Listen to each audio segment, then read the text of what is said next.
ಎಲ್ಲರಿಗೂ ಶುಭ ಮುಂಜಾನೆ. ಸಮಾಜಶಾಸ್ತ್ರ ತರಗತಿಗೆ ತಮ್ಮನ್ನು ಸ್ವಾಗತ ಕೋರುತ್ತಾ, ಆತ್ಮೀಯ ವಿದ್ಯಾರ್ಥಿಗಳೇ, ಮೊದಲನೆಯ ಘಟಕದಲ್ಲಿ ಮೂರನೆಯ ಪರಿಕಲ್ಪನೆಯಾಗಿರುವಂಥ ನಗರ ಜೀವನ ಅಧ್ಯಯನದ ಮಹತ್ವದ ಕುರಿತು ಚರ್ಚಿಸ್ತಾ ಇದ್ದೀವಿ. ಈಗಾಗಲೇ ನಗರ ಜೀವನ ಅಧ್ಯಯನದ ಕೆಲವೊಂದು ಪ್ರಾಮುಖ್ಯತೆಯ ಕುರಿತು ಚರ್ಚಿಸಿದ್ದೇವೆ. ಇವತ್ತಿನ ತರಗತಿಯಲ್ಲಿ ಇನ್ನುಳಿದ ಪ್ರಾಮುಖ್ಯತೆಗಳ ಕುರಿತು ಚರ್ಚಿಸೋಣ. Good morning to all. Welcome to sociology class. The students,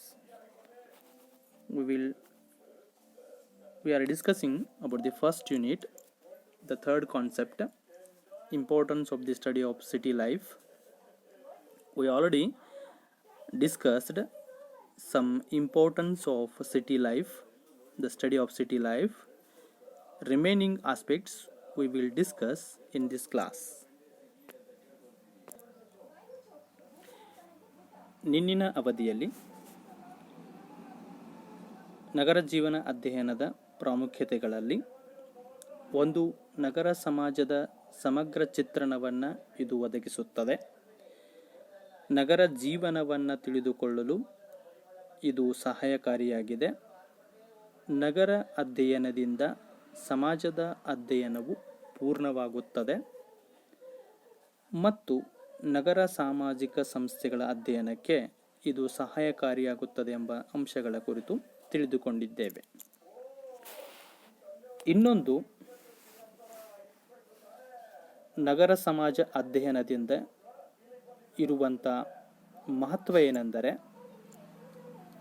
ಹೊಸ ನಗರ ಮತ್ತು ಪಟ್ಟಣಗಳ ಸ್ಥಾಪನೆಗೆ ನೆರವಾಗುತ್ತದೆ.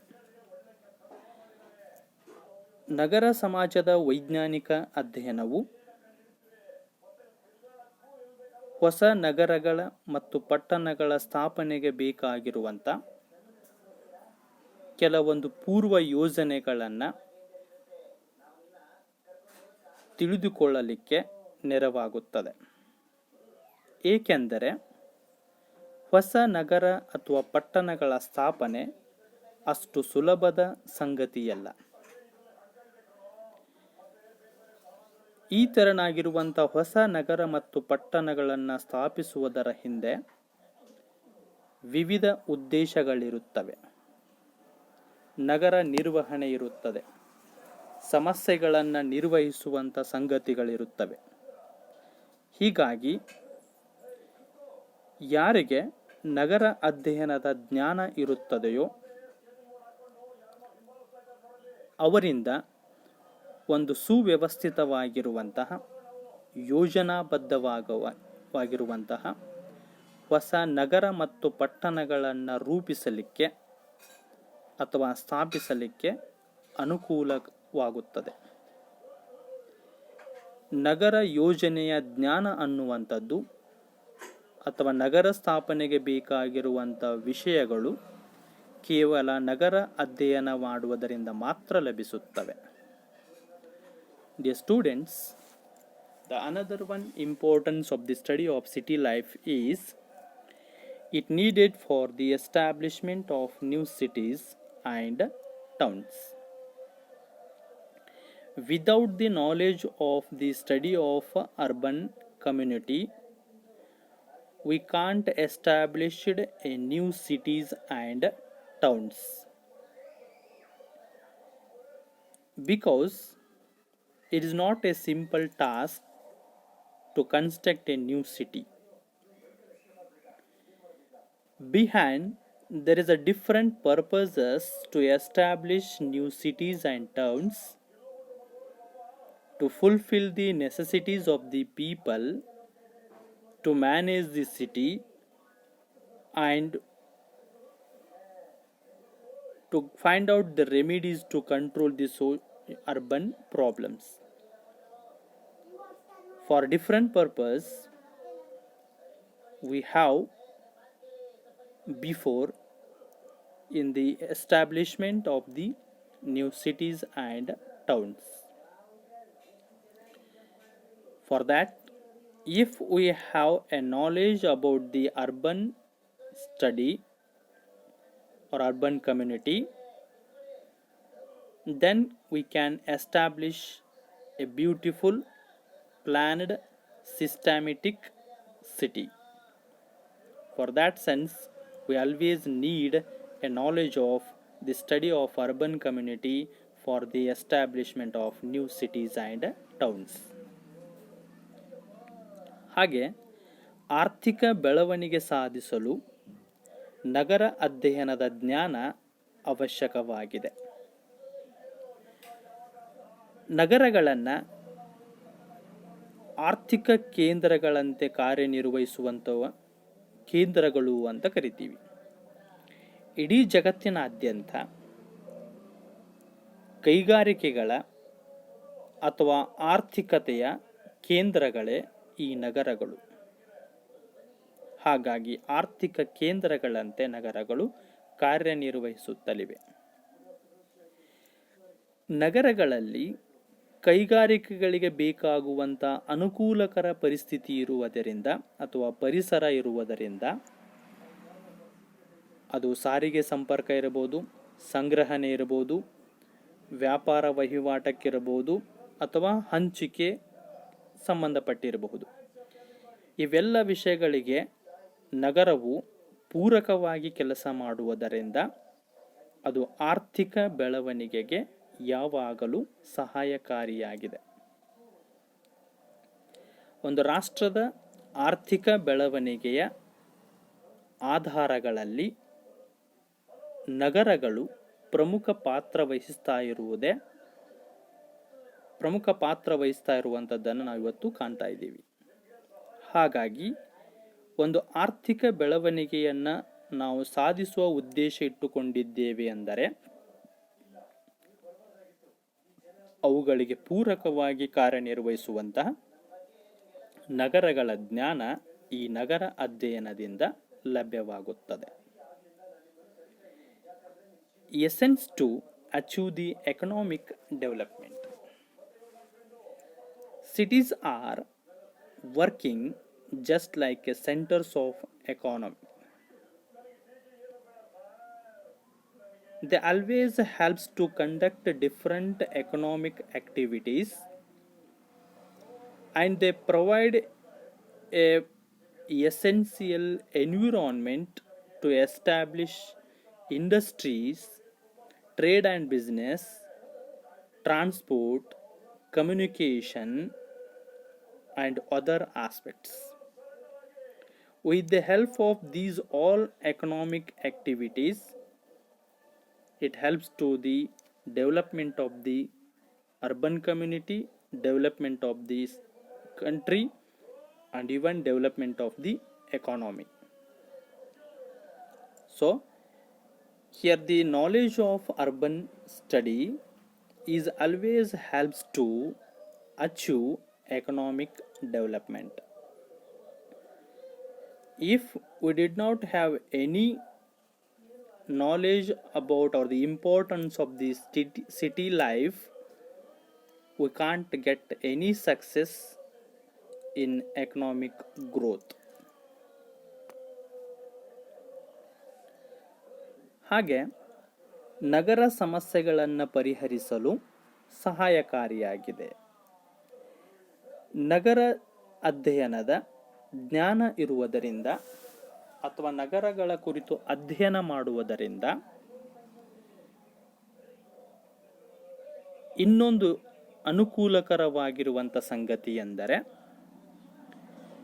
ನಗರ ಸಮಸ್ಯೆಗಳನ್ನು ಗುರುತಿಸಿ ಅವುಗಳನ್ನು ಪರಿಹರಿಸಲು ಸಹಾಯಕಾರಿಯಾಗುತ್ತದೆ. ನಗರದ ಒಂದು ಮುಖ ಬಹು ಸುಂದರತೆಯನ್ನು ಪ್ರದರ್ಶಿಸಿದರೆ ಅದರ ಇನ್ನೊಂದೆಡೆ ಅದು ಸಮಸ್ಯೆ ಸವಾಲುಗಳ ಆಗರವಾಗಿರುತ್ತದೆ. ಯಾವ ನಗರವೂ ಕೂಡ ಇಂದು ಸಮಸ್ಯೆ ಸವಾಲುಗಳಿಂದ ಮುಕ್ತವಾಗಿರದೇ ಇರುವುದನ್ನು ಕಾಣುತ್ತೇವೆ. ಅಪರಾಧ, ಅತ್ಯಾಚಾರ, ನಿರುದ್ಯೋಗದಂತಹ ಎಷ್ಟೋ ಸಮಸ್ಯೆಗಳನ್ನು ಇವತ್ತು ನಗರ ಪ್ರದೇಶಗಳಲ್ಲಿ ನಾವು ಕಾಣುತ್ತೇವೆ. ವಸತಿ ಸಮಸ್ಯೆ ಇರಬಹುದು, ಕೊಳಚೆ ಪ್ರದೇಶ ಸಮಸ್ಯೆ ಇರಬಹುದು, ಪರಿಸರ ಮಾಲಿನ್ಯದಂತಹ ಎಷ್ಟೋ ಸಮಸ್ಯೆಗಳನ್ನು ನಾವು ಕಾಣ್ತೀವಿ. ಇಂತಹ ಅಪರಾಧ, ಅತ್ಯಾಚಾರ, ನಿರುದ್ಯೋಗ, ಪರಿಸರ ಮಾಲಿನ್ಯ, ವಸತಿ ಸಮಸ್ಯೆ, ಕೊಳಚೆ ಪ್ರದೇಶದಂತಹ ಹಲವಾರು ಸಮಸ್ಯೆಗಳನ್ನು ಗುರುತಿಸಿ ಅವುಗಳಿಗೆ ಸೂಕ್ತ ಪರಿಹಾರಗಳನ್ನು ಸೂಚಿಸಲಿಕ್ಕೆ ನಗರ ಅಧ್ಯಯನ ಯಾವಾಗಲೂ ಸಹಾಯಕಾರಿಯಾಗಿದೆ. ನಗರ ಅಧ್ಯಯನದ ಜ್ಞಾನ ಇಲ್ಲದೆ ಹೋದಾಗ ನಗರ ಯಾವಾಗಲೂ ಸಮಸ್ಯೆಗಳ ಆಗರವಾಗಿ ಬೆಳೀತಾನೆ ಹೋಗುತ್ತದೆ. Dear students, another one importance is helpful to solve urban problems. There is no one city in the world without any problems. Every city faces any one problem. The city life, one side, it had a beautiful face or nature. The same another one face, nature, is that it is a center of many problems and challenges. It may be crime, rape, unemployment, slum, housing problem, environmental pollution. There are a lot of problems we can found in cities.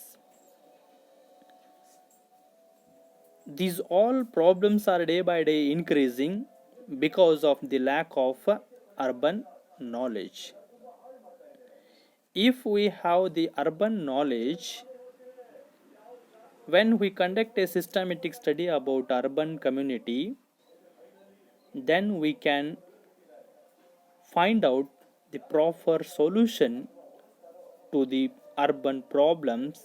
It may be crime, rape,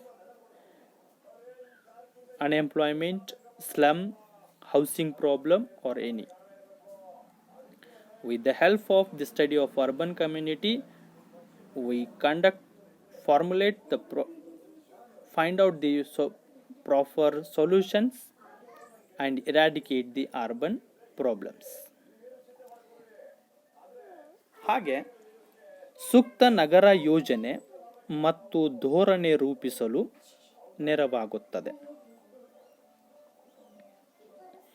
ನಗರ ಅಧ್ಯಯನವು ನಗರವನ್ನು ಸೂಕ್ತವಾಗಿ ನಿರ್ವಹಣೆ ಮಾಡಲಿಕ್ಕೆ, ನಗರದ ಯೋಜನೆಯನ್ನು ಕೈಗೊಳ್ಳಲಿಕ್ಕೆ ಅದರ ಜ್ಞಾನ ಯಾವಾಗಲೂ ನೆರವಾಗುತ್ತದೆ. ನಗರ ಸಮಸ್ಯೆಗಳಿಗೆ ಸೂಕ್ತ ಪರಿಹಾರ ಮತ್ತು ನಗರದ ಪರಿಣಾಮಕಾರಿ ನಿರ್ವಹಣೆಗೆ ಸೂಕ್ತ ನಗರ ಯೋಜನೆ ಮತ್ತು ಧೋರಣೆ ಅನಿವಾರ್ಯವಾಗಿದ್ದು, ಆ ಅನಿವಾರ್ಯತೆಯನ್ನು ನಗರ ಅಧ್ಯಯನದ ಮೂಲಕ ನಾವು ಪರಿಹರಿಸಿಕೊಳ್ಳುತ್ತೇವೆ. ನಗರ ನಿರ್ವಹಣೆ, ನಗರ ಯೋಜನೆ ಮತ್ತು ನಗರಕ್ಕೆ ಸಂಬಂಧಪಟ್ಟ ನೀತಿ ಧೋರಣೆಗಳನ್ನು ರೂಪಿಸುವುದು ಅಷ್ಟು ಸರಳವಾದದ್ದಲ್ಲ. ಯಾರು ನಗರದ ಕುರಿತು ಸಮಗ್ರ ಅಧ್ಯಯನವನ್ನು ಕೈಗೊಂಡಿರುತ್ತಾರೆಯೋ, ನಗರದ ಸಮಗ್ರ ಚಿತ್ರಣ ಯಾರಿಗಿರುತ್ತದೆಯೋ ಅವರಿಂದ ಮಾತ್ರ ಸೂಕ್ತ ನಗರ ಯೋಜನೆಗಳನ್ನು, ನೀತಿ ಧೋರಣೆಗಳನ್ನು ರೂಪಿಸಲಿಕ್ಕೆ ಸಾಧ್ಯವಾಗುತ್ತದೆ.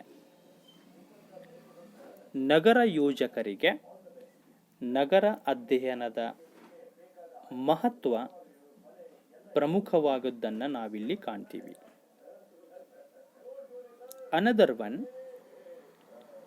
it helps in formulating suitable urban plans and policies.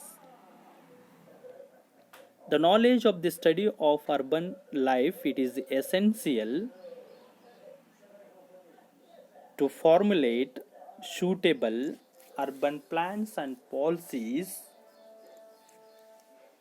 to eradicate or to solve the urban problems or to manage the urban community properly.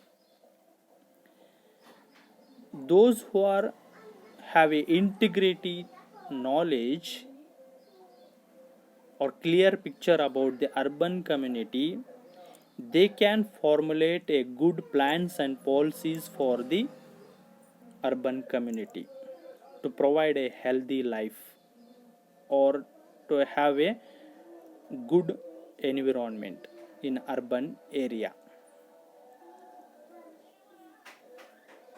ಕೊನೆಯದಾಗಿ ನಗರಾಭಿವೃದ್ಧಿ ಕಾರ್ಯಕ್ರಮಗಳ ಫಲಿತಾಂಶ ಅಭ್ಯಸಿಸಲು ಸಹಾಯಕಾರಿಯಾಗಿದೆ. ನಗರ ಅಧ್ಯಯನದಿಂದ